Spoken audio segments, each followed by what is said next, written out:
there you go. Looks like, the Stars look a little even tired out there with Minster playing them. How were they able to just to pull that out and down the stretch? I didn't think we looked tired. I thought, guys had a smile on their face. We were enjoying the moment. I thought for most of the game we were getting really good looks, and we just had to chip away at it, and just continue to execute. And we did a good job holding them to one shot. Did a good job executing. So I thought the guys just did a great job kind of staying present, embracing the moment. Joe, obviously, none of these games are necessarily easy. A lot of them you were coming back in the final couple of minutes, like you just alluded to. How can that help you guys as you prepare for the finals to have gotten through the series the way you did and pulling a lot of these games out in the final moments? Yeah, I think the guys did a great job having an understanding that, like, a game is not supposed to go a certain type of way, and you got to find different ways to win. You got to learn to protect leads. You got to learn to come back from deficits. You have to learn to execute in close game situations. You have to communicate adjustments, and you just got to make plays. You got to be tough-minded. So as many different situations as we could put ourselves in heading into this last round, it's important. And, the guys have done a great job just winning games many different ways. And so got good practice executing, and I just got to continue it. You guys held them scoreless for the final 3:32. Jalen had the huge block on Nembhard near the end. What did you see in terms of defensive execution and limiting them to one shot?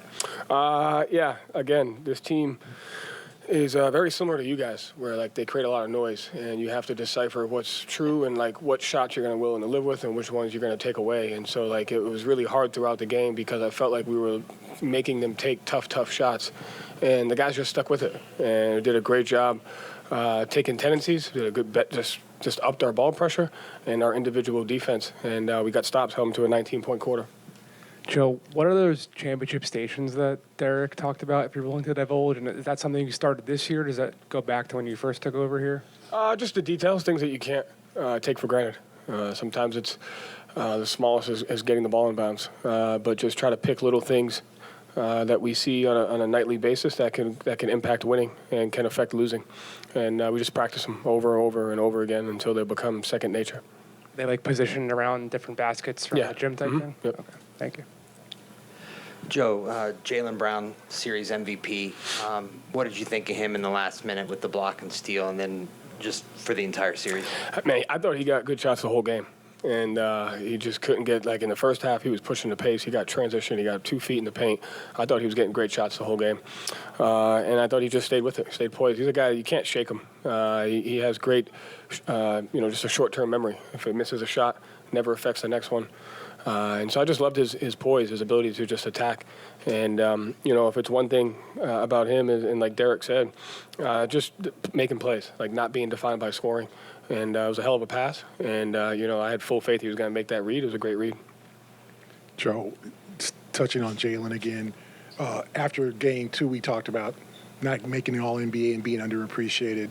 But just for him to win this award and just to kind of get some flowers for what he's done, his improvement, his step forward, and the man he's become off the floor as well as on the floor, how does that impact you? What do you, when you deal with him and get to know him and over the last 2 years, how has that relationship formed?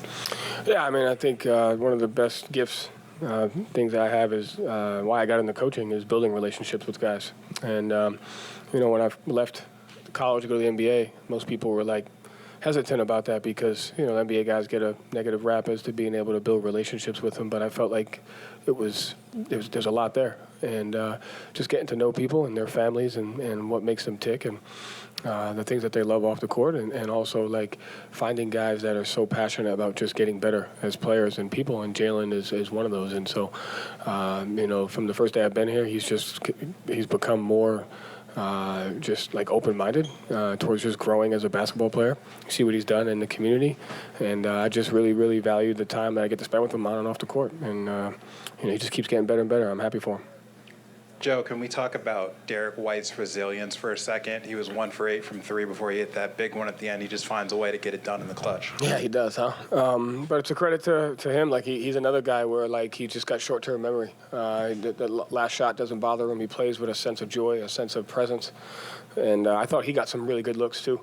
And, I think that's like the 4th or 5th time I remember a game at Toronto where he hit a corner 3 to be in there. And, like, he's when he catches that, he has I have full faith that it's going in. So, but another guy where his lack of shot making didn't impact his defense or his execution at times, and all the guys have kind of done that this year. Joe, up 3-0, it felt inevitable, but to get that final buzzer, when you look out on the floor and you see somebody like Al Horford really show some emotion, right? Mm-hmm. Celebrating with his son, all of those moments out there. Where do you feel? I know there's 4 more wins, but what's your feeling there in that moment, seeing those guys celebrating? For me, it was finding my wife first. I wanted to make sure I had that moment with her. And kind of like Gary said, you get to know these guys as people, and you start to see how much they really care about doing anything and everything what it takes to win. And you see how it impacts their families, their marriages, their wives, all the traveling, everything we do. So just to see them be, vulnerable and open, and just that sense of joy, it's kind of why you do what you do. Joe, you talked earlier in the series about how Jalen is out there with half the coaching staff at the end of practices working on his reads. Yeah. You were one of those coaches working on that a few years ago, right? What have you seen in his his reaction time, his poise, how he's improved with that, and then just that play to Derek? It's he almost fumbled it away and he still recovered. He's turned those over in the past. So just how is that kind of a culmination of all the progress he's made as a player? Yeah, credit to him. He has a growth mindset, so he's never afraid to work on a weakness. He's never afraid to go after something that makes him uncomfortable.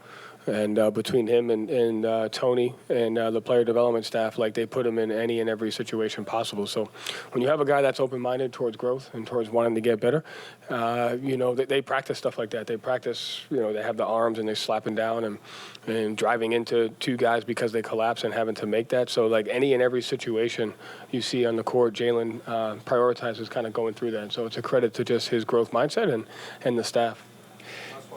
Coach, Al played 35 minutes or more for the 6th time in the last 8 games. What he's doing right now or at any phase of his career, it's pretty mind-blowing to see. Can you characterize just what he means to this squad? You can't really put it into words, so I'll try my best. But he's just a guy who is the best. His leadership, his poise, his intensity, when he brings it to a different level, it's contagious. Inspiration, guys look up to him. He's just Al. I can't, put it into words, but I'm grateful that we have him, and I'm really happy for him. Just the sacrifices that he's made over the course of his entire career to get another shot at this is big, and I'm really happy.